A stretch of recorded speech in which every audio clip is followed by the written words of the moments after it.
বিসমিল্লাহির রহমানির রহিম। আসসালামু আলাইকুম। গ্যাপ ফিলিং অ্যাক্টিভিটিসের আজকে অসাধারণ এই ক্লাসটি নিয়ে তোমাদের সামনে হাজির হয়েছি। বন্ধুরা, গ্যাপ ফিলিং অ্যাক্টিভিটিস কঠিন কোনো বিষয় নয়, অবশ্যই সোজা একটি বিষয়। তোমরা যদি ট্রিক্সটা ধরতে পারো তাহলে তোমাদের কাছে বিষয়টি পানির মতো সোজা, তবে তোমাদেরকে অবশ্যই কিছুটা প্র্যাকটিস করতে হবে। এই বিষয়টা চর্চা তোমাদেরকে অবশ্যই করতে হবে। তো তার জন্যই আমি ধারাবাহিক ভিডিও দিচ্ছি এই ব্যাপারে। তোমরা যারা ক্লাস 8-এ রয়েছো, 9-এ রয়েছো, 10-এ রয়েছো, এসএসসি পরীক্ষার্থী রয়েছো, এইচএসসি পরীক্ষার্থী রয়েছো, এছাড়া যারা মনে প্রাণে গ্রামার শিখতে আগ্রহী, তাদের সবার জন্যই আজকের এই ভিডিওটি অত্যন্ত গুরুত্বপূর্ণ। বন্ধুরা, কিছু নিয়ম এবং সেগুলো ব্যবহারের কিছু ট্রিক্স যদি তুমি জানো তাহলে ব্যাপারটা খুবই সোজা, খুবই সোজা। এবং এইখানে যথেষ্ট মার্কস রয়েছে, এগুলোতে যদি তুমি ফুল মার্কস পাও তাহলে তোমার জিপিএ 5 পাওয়ার যে টার্গেট ইংলিশে, সেটা কিন্তু অনেকটা ইজি হয়ে যায়। যাই হোক বন্ধুরা, কথা না বাড়িয়ে মূল আলোচনায় তাহলে চলে যাচ্ছি। যখন শূন্যস্থানের আগে ভেরি থাকবে তখন তোমরা সেই শূন্যস্থানে একটি অ্যাডজেক্টিভ ব্যবহার করবে। তাহলে অ্যাডজেক্টিভ কি? অ্যাডজেক্টিভ হচ্ছে কেমন প্রশ্নের উত্তর দেয়। যেমন হি ইজ অনেস্ট ম্যান, তিনি হলেন একজন সৎ মানুষ। এই অনেস্ট হলো অ্যাডজেক্টিভ। তো অ্যাডজেক্টিভ চেনার উপায় হচ্ছে, যখন তুমি কিছুই বুঝবে না তখন দেখবে যে ওয়ার্ডটি শেষে এল আছে কিনা, তারপরে SIVE আছে কিনা, TIVE আছে কিনা, OUS আছে কিনা, এগুলো থাকলে সেই ওয়ার্ডটা হচ্ছে অ্যাডজেক্টিভ। যেমন এখানে very positive, very exclusive, very commercial, L আছে, অতএব এখানে এরকম টাইপের ওয়ার্ড এই ভেরির পরে বসবে। ভালো কথা গেল। বন্ধুরা, তোমরা অবশ্যই প্রয়োগ দেখবে। আমি কিন্তু এই রুলগুলো আলোচনার পরেই আমি এগুলো প্রয়োগ দেখাবো, তোমরা অবশ্যই সেগুলো দেখবে। প্রয়োগ না দেখলে কিন্তু কোনো লাভ হবে না দেখে। আর আমি অন্তত তোমাদেরকে এই গ্যারান্টিটা দিতে পারি যে তোমরা যদি এই যে আমি ভিডিও দিচ্ছি gap filling activities with clues without ক্লুজের উপরে, তোমরা যদি একটু মনোযোগ দিয়ে দেখো তাহলে কিন্তু তোমরা এই ব্যাপারে একজন নিজেরাই দক্ষ টিচার হতে পারবে। আর আমাদের বইগুলো অবশ্যই তোমরা সংগ্রহ করবে প্রথম কমেন্ট থেকে বিস্তারিত জেনে। প্রিপোজিশন, কারণ সেখান থেকে আমি কিন্তু সেই বই থেকেই নিয়েছি, বইতে বিশদ ব্যাখ্যা দেওয়া রয়েছে, আমি সংক্ষিপ্ত ব্যাখ্যা দিচ্ছি। প্রিপোজিশন, এবার আমি প্রিপোজিশনের পুরো ডিটেলসটা, পুরো লিস্টটা তোমাদের দিচ্ছি। যে দেখো, এই যে প্রিপোজিশনগুলো, এগুলো একটু তোমাদেরকে অবশ্যই চিনে রাখতে হবে। এই প্রিপোজিশনগুলোর পরে তো নাউন বসে, এটা আগের ভিডিওতেও আলোচনা করা হয়েছে, তবে তখন এরকম করে দেইনি এই প্রিপোজিশনগুলো। এবার আমি প্রিপোজিশনগুলো তোমাদের খুব সুন্দরভাবেই দিয়ে দিলাম। এগুলো অবশ্যই তোমরা খেয়াল রাখবে যে এগুলোর পরে তোমাদেরকে একটি নাউন ব্যবহার করতে হবে। আর নাউন কিভাবে গঠন করবে? নাউন ওই যে ডেভেলপমেন্ট, MENT যুক্ত করে নাউন গঠন করবে, NESS যুক্ত করে নাউন করবে, HOOD যুক্ত করে নাউন করবে, এভাবে করে তোমরা নাউন করবে। দুটি বিষয় যখন থাকবে তখন, অর্থাৎ শূন্যস্থানের পরে যখন দুটি বিষয় থাকবে তখন তার আগে তোমরা সেই শূন্যস্থানে কিন্তু বোথ ব্যবহার করবে। এগুলোর বিশদ ব্যাখ্যা আমি যে বইটি থেকে নিয়েছি, কলেজিয়েট বেসিক ইংলিশ গ্রামার, আমাদের বই, প্রথম কমেন্ট থেকে তোমরা জানতে পারবে। সেই বইটি তোমরা অবশ্যই সংগ্রহ করবে, তোমাদের লাইফ চেঞ্জ হয়ে যাবে। বন্ধুরা দেখো, জন্য অর্থ প্রকাশ করতে অবশ্যই ফর লাগে। এটা খুব বহুল ব্যবহৃত একটি গ্যাপ ফিলিং অ্যাক্টিভিটিস। অ্যান্ডের পূর্বে এবং পরে সমজাতীয় পার্টস অফ স্পিচ বসে। এটা হচ্ছে যে এখানে যেমন একটি নাউন হলে এখানেও একটি নাউন হবে, এরকম। আর একটি কথা, সেটা হলো নতুন একটা বিষয়, সেটা হলো হু। এই হু এর পরে যখন শূন্যস্থান থাকবে তখন তুমি খেয়াল করবে যে হু এর ঠিক আগে কে রয়েছে, সে কি সিঙ্গুলার নাকি প্লুরাল, সে তার অবস্থা কি। অর্থাৎ সেই হু এর ঠিক আগে যে সাবজেক্ট থাকবে সেই অনুযায়ী কিন্তু ভার্বটা হবে। যদি প্রেজেন্ট ইনডেফিনিট টেন্সে যদি থাকে তাহলে, যদি প্রেজেন্ট ইনডেফিনিট টেন্স সাবজেক্টটা সিঙ্গুলার হয় তাহলে ভার্বের সাথে S/S যুক্ত হবে সাবজেক্টটা, আর যদি সাবজেক্টটা প্লুরাল হয় তাহলে S/S যুক্ত হবে না।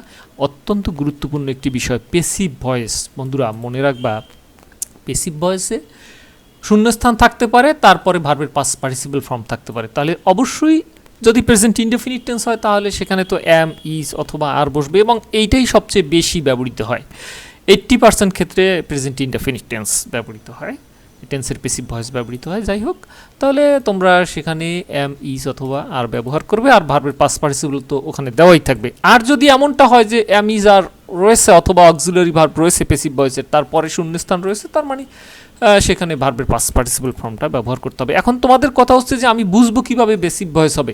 বন্ধুরা, যে কাজটা নিজে নিজে হয় না, অন্যের দ্বারা হয়, সেটাই হচ্ছে প্যাসিভ ভয়েস। যেমন যদি আমি বলি যে লোকটাকে শাস্তি দেওয়া হয়েছে, লোকটা কিন্তু নিজে নিজে শাস্তি দেয়নি, লোকটাকে শাস্তি দেওয়া হয়েছে, এই যে এই কাজটা নিজে নিজে হয়নি, অন্যের দ্বারা হয়েছে, সুতরাং এটা প্যাসিভ ভয়েস। যদি বলা হয় গাছটি উপড়ে ফেলা হয়েছে, গাছটি নিজে নিজে উপড়ে পড়েনি, গাছটাকে কেউ না কেউ উপড়ে ফেলেছে, তা বা কোনো ঝড় বাদলে উপড়ে ফেলেছে, এই যে এটা হচ্ছে প্যাসিভ ভয়েস।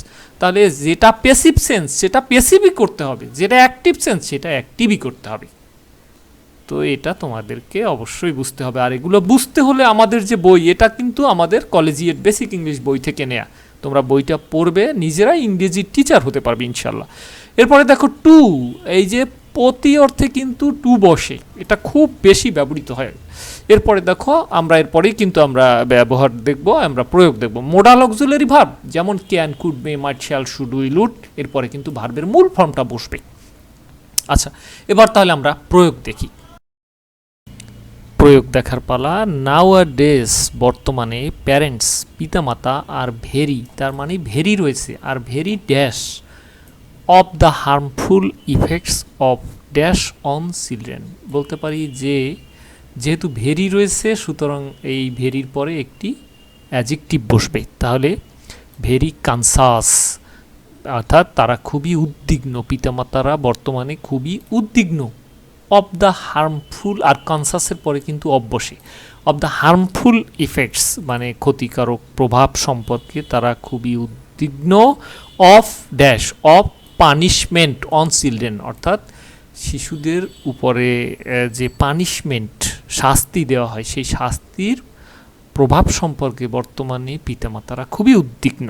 তাহলে এখানে অফ হচ্ছে প্রিপোজিশন, ওই যে বললাম যে প্রিপোজিশন যেগুলো আছে তারপরে নাউন বসবে। আর না দেখো পানিশ শব্দটার শেষে এমইএনটি যুক্ত করে নাউন করা হয়েছে। এডুকেট থেকে এডুকেশন, তো এই রকমের ডেভেলপ থেকে ডেভেলপমেন্ট, কাইন্ড থেকে কাইন্ডনেস, চাইল্ড থেকে চাইল্ডহুড, এইভাবে করে প্যাট্রিয়টিজম, আইএসএম যুক্ত, প্যাট্রিয়ট থেকে প্যাট্রিয়টিজম, আইএসএম যুক্ত করে নাউন।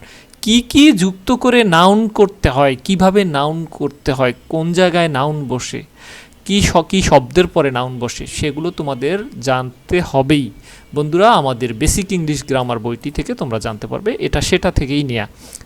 আচ্ছা, চাইল্ড স্পেশালিস্ট থিঙ্ক, তারা মনে করেন, শিশু বিশেষজ্ঞরা মনে করেন দ্যাট যে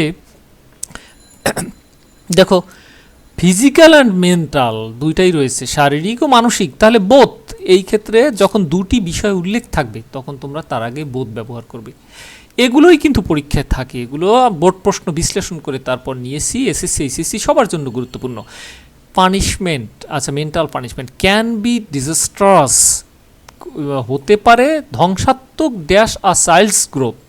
তাহলে ধ্বংসাত্মক হতে পারে ফর, জন্য, কিসের জন্য, জন্য অর্থে প্রকাশ করতে ফর লাগবে, for a child's growth and development. দেখো অ্যান্ডের আগে এবং পরে আমাকে ব্যবহার করতে হবে একই জাতীয় পার্টস অফ স্পিচ। তাহলে গ্রোথ এটা নাউন, এই যে টিএইচ থাকলে সেটা নাউন, তো and development, growth and development. Okay, আচ্ছা, it may lead to dash, it এরপর দেখবো অ্যান্ডের পরে কি রয়েছে, it may lead to dash and hatred of the persons who dash child. তাহলে it may lead to fear, তাদেরকে ভয়ের দিকে পরিচালিত করতে পারে, অ্যান্ড হ্যাট্রেড এবং ঘৃণার দিকে পরিচালিত করতে ছেলে মেয়েদেরকে করতে পারে, অফ দ্য পার্সন যে মানুষটি, ড্যাশ দ্য চাইল্ড যে মানুষটি ওই বাচ্চাটাকে শাস্তি দেয়। তাহলে দেখো আমি বলছিলাম যে হু, এই হু এর আগে, ঠিক আগে যে সাবজেক্ট সেই অনুযায়ী কিন্তু আমার এখানে ভার্বটা বসবে। তাহলে দেখো হু যখনই থাকবে তারপর শূন্যস্থান, তখন দেখবো যে তার আগে কি সাবজেক্ট রয়েছে, অন্য কিছু দেখবো না, তার আগের সাবজেক্টটা দেখবো। দ্য পার্সন হচ্ছে এক্ষেত্রে সেই সাবজেক্ট, এবং যেটা সিঙ্গুলার প্রেজেন্ট ইনডেফিনিট টেন্সে। তাই আমি যদি পানিশ, আর মানে শাস্তি যে লোকটা দিবে তার প্রতি ঘৃণা এবং ভয়ের উদ্বেগ হতে পারে, তাহলে সেই পানিশের সাথে আমি অবশ্যই এস যুক্ত করে দেবো। কেন? এই যে subject third person singular number who এর আগে যে রয়েছে তাই বাস। অ্যাগেইন তাছাড়া ইফ যদি চাইল্ড একজন শিশুকে, আচ্ছা এ চাইল্ড একজন শিশুকে ড্যাশ পানিশড, তাহলে শিশুকে পানিশের ব্যাপারটা শিশু নিশ্চয়ই নিজে নিজে পানিশ নিজেকে দেয় না, মানুষ বা টিচার বা যেই হোক তাকে পানিশ দেয় যে কোনো একটি লোক, তাহলে তাকে শাস্তি দেয়। তাহলে এবার আমাকে বুঝতে হবে যে এইটাই হচ্ছে পেসিভ ভয়েস। এই পানিশ শব্দটা দেখেই বুঝতে পেরেছি এটা পেসিভ ভয়েস এবং তার পাস্ট পার্টিসিপল ফর্ম রয়েছে। তাহলে অবশ্যই এটা চিরন্তন সত্য কথাও বটে, একটা চলমান সত্য কথা, একটা প্রচলিত সত্য। যদি মানে একটা বাচ্চাকে শাস্তি দেয়া হয় তাহলে সে তার মধ্যে ইনিশিয়েটিভ বা উদ্যোগ বা তার মধ্যে উৎসাহের অভাব হতে পারে, তাহলে এটা তো চিরন্তন সত্য কথা। তাহলে এই জন্যই প্রেজেন্ট ইনডেফিনিট টেন্স করতে হবে এবং সেটার পেসিভ ভয়েস করতে হবে। তাহলে বন্ধুরা পেসিভ ভয়েস কেন করতে হবে আগেই বলেছি, তো ভার্বের পাস্ট পার্টিসিপল ফর্ম রয়েছে, তাহলে আমার এখানে অক্সিলারি ভার্ব অ্যাম অথবা ইজ অথবা আর আনতে হবে, তবে দেখতে হবে যে তার আগে কি রয়েছে, আর চাইল্ড সিঙ্গুলার রয়েছে, তাহলে এখানে ইজ হবে। আমি যেভাবে তোমাদেরকে বলছি এর চাইতে সুন্দরভাবে ব্যাখ্যা দেওয়া রয়েছে আমাদের বেসিক ইংলিশ বইয়ে। He may also feel hostile to others, অন্যদের প্রতি শত্রু ভাবাপন্নও হতে পারে। তাহলে হোস্টাইল টু আদার্স, এই যখন এখানে ব্যক্তি থাকবে to us, to him, to her, to us, to others, তখন কিন্তু ব্যক্তিবাচক সেই ওয়ার্ডটার পূর্বে কিন্তু টু বসবে, আর এখানে হোস্টাইল যেহেতু রয়েছে এর সাথে এমনিতেই টু বসে। সো সুতরাং রুড বিহেভিয়ার মানে রুড বিহেভিয়ার মে গ্রাজুয়ালি, এই যে এটা হচ্ছে গ্রাজুয়ালি হচ্ছে অ্যাডভার্ব, অ্যাডভার্ব এর পরে ভার্ব লাগবে। মে যেহেতু মে রয়েছে এরকমের modal auxiliary verb may, might, can, could, shall, should, will, would, এরপরে কিন্তু ভার্বের বেস ফর্মটা বসবে। তাহলে এটা তো ভার্ব না, এটা হচ্ছে অ্যাডভার্ব, যেটা ওই অ্যাডভার্ব যেটা বসবে সেই ভার্বটাকে মডিফাই করছে। তাহলে এখানে আমরা তাহলে রুড বিহেভিয়ার মে গ্রাজুয়ালি ডেভেলপ, তার মধ্যে রুড বিহেভিয়ার ডেভেলপ করতে পারে। বন্ধুরা আশা করি এইভাবে যদি তুমি শেখো তাহলে কিন্তু তোমার খুব অল্প দিনের মধ্যে এই ব্যাপারে যথেষ্ট দক্ষতা হয়ে যাবে। আমাদের বইগুলো তোমরা অবশ্যই সংগ্রহ করবে। ভিডিওটি কে কোন পারপাসে দেখছো, কে কোন ক্লাসের জন্য দেখছো আমাকে অবশ্যই কমেন্ট করে জানাবে, আর লাইক করবে, শেয়ার করবে। আমাদের বইগুলো প্রথম কমেন্টে কিছু অংশ পড়ে দেখে অবশ্যই সংগ্রহ করবে, তোমাদের লাইফ চেঞ্জ হয়ে যাবে। বন্ধুরা ভালো থেকো, সুস্থ থেকো, অনেক অনেক শুভকামনা রইল। আল্লাহ হাফেজ।